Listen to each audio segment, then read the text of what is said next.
नहीं रहे अंग्रेजों के ज़माने के जेलर। जी हाँ, आज हम बात करने वाले हैं असरानी जी के बारे में, जो अभी कल ही उनका जो है देहांत हो गया, निधन हो गया है 84 साल की उम्र में। उनके बारे में आज हम लोग बात करने वाले हैं, मतलब मैं बात करने वाला हूँ इस वीडियो के माध्यम से। जो इनका डायलॉग था बहुत ही वायरल, बहुत ही फेमस हुआ था कि मैं अंग्रेजी के ज़माने का जेलर। जी हाँ, कल उनका निधन हो गया। आइए उनके बारे में कुछ बातें कर लेते हैं और उनके बारे में कुछ जान लेते हैं। चलिए वीडियो को शुरू करते हैं। अगर अच्छा लगे तो प्यारा सा कमेंट, चैनल को सब्सक्राइब जरूर कर लीजिएगा। और इनके बारे में मैं थोड़ा सा बता देता हूँ आपको। इनका जो है निधन अभी कल यानी 20 तारीख को हुआ है। दीपावली के शुभ अवसर पर इनका निधन हो गया। बहुत बुरी खबर है। फिलहाल उनको दिवाली मना के जाना चाहिए था, लेकिन फिलहाल क्या कर सकते हैं, ऊपर वाली की मर्जी है। अब इनके बारे में बात करें तो उन्होंने दिवाली के दिन मुंबई के अस्पताल में फिलहाल आखिरी सांस ली। असरानी ने लंबे समय से फेफड़ों की समस्या से जूझ रहे थे।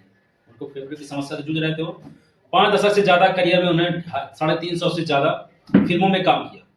16 में अंग्रेजों के जमाने वाले जेलर के किरदार से अमर हो गए। मैंने भी बताया ना आप लोग कि इनका डायलॉग जो वायरल हुआ था, फेमस हुआ था, वही हुआ था कि मैं हूं अंग्रेजों के जमाने का जेलर। इनका जो है ये वर्ड जो है, इनका जो है ये डायलॉग बहुत ही फेमस हो गया था जी।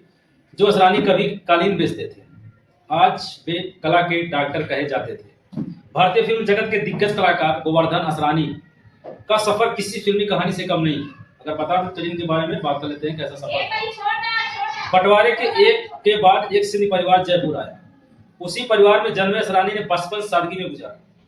पिता कालीन बेचते थे और असरानी सपने। दिन में पढ़ाई करते थे, रात में ऑल इंडिया रेडियो पर वॉइस ओवर करते थे, यानी वॉइस आर्टिस्ट की नौकरी करते थे ताकि पढ़ाई जारी रह सके। लेकिन दिल तो हमेशा एक्टिंग पर ही अटका रहता था। इनका जो है हमेशा दिल जो है वो एक्टिंग पर ही अटका रहता था। बंटवारे के बाद एक सिंधी परिवार जयपुर आया। उनका बंटवारा जब हुआ, उनके मतलब परिवार में जब बंटवारा हुआ तो इनका परिवार जो है सिंधी परिवार जयपुर में आया। उसी परिवार में जन्मे असरानी ने बचपन सादगी में गुजारा। बता दें कि इनके पिता जो है कालीन बेचते थे और असरानी सपने, दिन में पढ़ाई, रात में ऑल इंडिया रेडियो पर आर्टिस्ट करते थे। ठीक है, इनके जो है पढ़ाई जारी रह सके इसलिए वो नौकरी करते थे आर्टिस्ट वाला। और लेकिन इनका दिल जो हमेशा रहता था वो एक्टिंग में ही रहता था। सबको हंसाते थे, सबको रुलाते थे, कभी रुलाते थे, कभी हंसाते थे। ऐसे थे असरानी जी। ऋषिकेश मुखर्जी में जैसे दिग्गजों से मार्गदर्शन मिला, FTIA में ट्रेनिंग ली, गुजराती फिल्म से शुरुआत की और फिर हिंदी सिनेमा के सबसे चहेते बन गए। कॉमेडियन, मतलब कॉमेडियन बन गए, हंसते चहेते बन गए। हंसियों का जो है वो रौनक लाने लगे। 16 के जेलर से लेकर 300 से ज्यादा फिल्मों तक असरानी जी ने हर किरदार में जान लगाई। हमें हंसाया, रुलाया, भरपूर मनोरंजन किया। आज उन्हीं के हुनर और जुनून को सम्मान मिला।